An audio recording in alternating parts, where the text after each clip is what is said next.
We have a fan base here that's very passionate, and Evan is somebody that they connected to and they looked up to.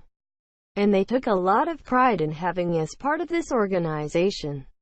Rays general manager Eric Neander said, Longoria was the Rays franchise leader in wins above replacement, as Stanton was for the Marlins, who have also traded the all-star outfielder Marcell Ozuna and second baseman Dee Gordon as they slash payroll under new ownership.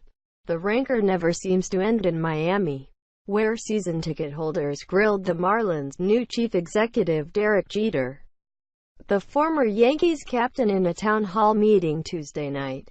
"I can't sit here and say, 'Trust me,'" Jeter told the crowd, according to the Miami Herald. "You don't know me. You earn trust over time.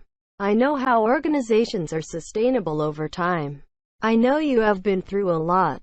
Photo. Marlins fans have felt the exhilaration of World Series championships in 1997 and 2003, with periodic bursts of extravagant spending.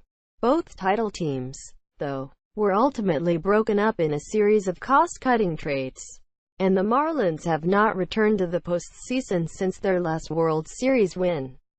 The core of Stanton, Ozuna and Gordon never produced a winning record, and instead of propping it up, Jeter is starting over in hopes of reviving a barren farm system. The Rays have taken a different approach. Their payroll has never crept above $80 million.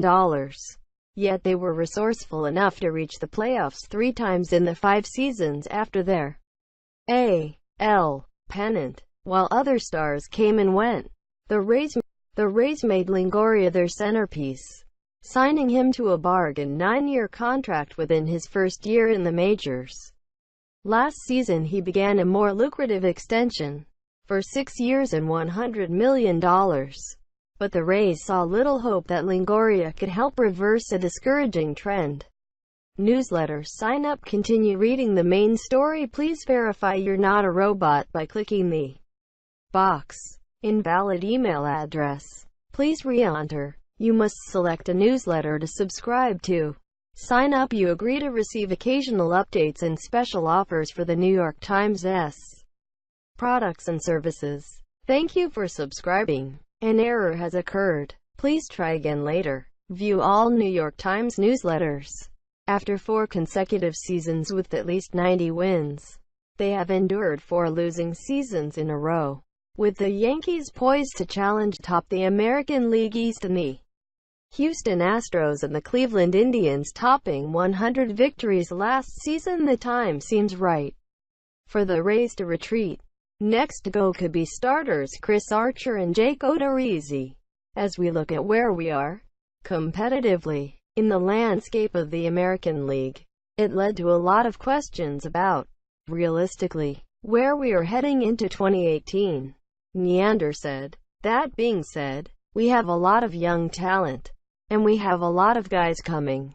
But there's going to be some bumps in the road. There's going to be some time needed for those guys to develop. Advertisement. Continue reading the main story. In exchange for Longoria, the Rays acquired the top infield prospect Christian Arroyo, the veteran center fielder Denard Span, and the pitching prospects Matt Crook and Steven Woods. They also sent cash to the Giants, who shed the $13 million they owed Span for the final year of his contract. Arroyo, 22, was the central figure in the deal for the Rays. He was born in Tampa and ranked by MLB.com as the Giants' best prospect. He is a career .300 hitter in the minors and can play third, shortstop and second, but batted just .192 across 34 games with the Giants last season. Longoria is coming off one of his worst seasons. A .261 average, 20 homers and a .737 on-base plus slugging percentage, the second lowest of his career. But he still gives a jolt to a Giants offense that ranked last in the majors in slugging percentage in 2017, that doomed the team to 98 losses. tied with Detroit for the most in the majors and just too shy of its franchise record. The Giants knew where to turn for help. They had first worked out a trade with the Marlins for Stanton, but could not convince him to approve the deal. The other team in Florida obliged. Though the parting was bittersweet, he has really reached and touched a lot of players and coaches and staff throughout the organization. Manager Kevin Cash said of Longoria, "We're forever grateful.